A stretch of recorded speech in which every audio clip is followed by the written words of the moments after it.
Proyecto Josías. ¿Qué es el Proyecto Josías? Primero, ¿quién es Josías? ¿Quién fue?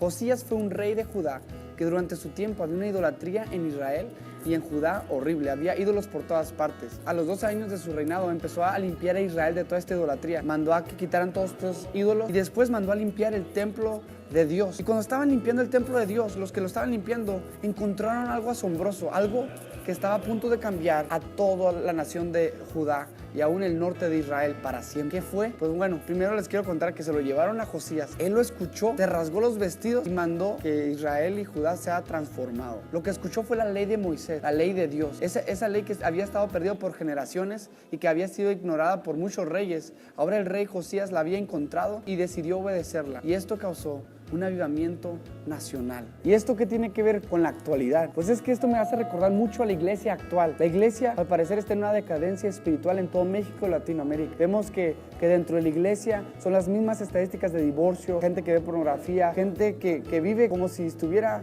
en el mundo, ¿no? Las mismas estadísticas dentro de la iglesia son las mismas estadísticas fuera en el mundo. Las mismas gente que cree que el aborto es correcto fuera también está dentro de la iglesia. Hay una decadencia espiritual. ¿Y a qué se debe todo esto? Creo que históricamente se debe que hace 100 años en Estados Unidos se empezó a predicar de una forma diferente, como se predicaba en la Biblia y como se predicaba en un cristianismo histórico. ¿Cómo se predicaba antes? Antes Jesús exponía el pecado, les hablaba a la gente de su maldad, de que merecíamos la ira. Jesús dijo, arrepiéntanse o si no todos perecerán. Esteban, el primer mártir de la iglesia, les dijo, Dios les ha dado una ley a ustedes y ustedes no la han obedecido. Por eso lo apedrearon, porque exponían el pecado. Pero en la actualidad, para que no se enojara la gente y para que no incomodarlos y para que la gente quisiera venir a la iglesia y que no se asustara, dejaron de hablar de pecado, del arrepentimiento, dejaron de hablar de las consecuencias que produce el pecado, que es el infierno. ¿Y esto qué tiene de malo? Pues las consecuencias son catastróficas. Les voy a decir un ejemplo. Es como si un dentista ve a un paciente y le ve una carie y piensa a sí mismo,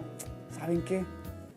No quiero decirle al paciente que tiene una carie, no le quiero poner el taladro porque le va a doler, se va a incomodar y ya nunca va a querer ir conmigo. Ya sé lo que voy a hacer, va a decir el dentista, lo voy a rellenar y tapar la carie. ¿Qué pensarías tú de ese dentista? Sería un pésimo dentista, es más, ni debería estar ahí. ¿Por qué? Porque tú y yo sabemos que la carie va a estar ahí dentro y aunque por fuera esté bonito, por dentro se está pudriendo y va a llegar el momento donde la muela va a ser inservible y va a tener que ser quitada. De la misma forma, se ha visto a la gente que está en pecado y que se va rumbo a un infierno y en vez de exponerle su carie, su pecado y exponérsela y quitársela con el taladro de la palabra de Dios, sí, va a doler, pero es necesario para que después sea puesto el relleno de la gracia y del evangelio de Dios. Pero lo que se ha hecho es nomás cubrir y decir, Cristo te ama, Dios te ama. Cuando no vemos en la Biblia ni Jesús, ni los profetas, ni los apóstoles predicándole a la gente, Jesús te ama. ¿Por qué?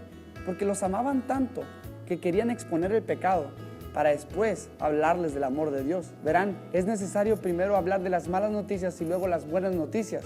Es primero necesario como si un niño se cae y su piel está cortada llena de piedras. No nomás se puede poner curita encima, primero se tiene que tallar para quitar las piedras y aunque duela, tiene que ser quitado para que después no se quede una infección. De la misma forma, nosotros sabemos que el mundo está en pecado y ¿cómo se ha evangelizado? Pues de esta forma, una forma bonita, atractiva y ha traído a muchos a la iglesia cristiana. Muchos del medio artístico han venido al cristianismo y la iglesia aplaude. Pero ¿qué son las consecuencias? Que al rato regresan. 9 de cada 10 que empiezan la carrera en el cristianismo regresan otra vez al mundo. Y así se evangelizó a México y Latinoamérica. Entonces, ¿qué es lo que se necesita hacer? Pues miren, gracias a Dios, hace un par de décadas Dios usó a unos hombres para otra vez reintroducir al evangelismo la ley de Dios. ¿Y qué significa esto? Básicamente es exponer el pecado a la gente para que la gente vea su condición de pecado y a dónde se merece ir y luego después vengan a Cristo. Les voy a poner un ejemplo. Si yo estoy sucio de la cara y nunca veo un espejo, jamás me voy a limpiar. Pero si voy con un espejo y veo lo sucio que estoy, voy a buscar jabón y agua para limpiarme. De la misma forma, la palabra de Dios, la ley de Dios, es el espejo que va a mostrar a la gente que está en pecado y así va a venir a Cristo para que los limpie.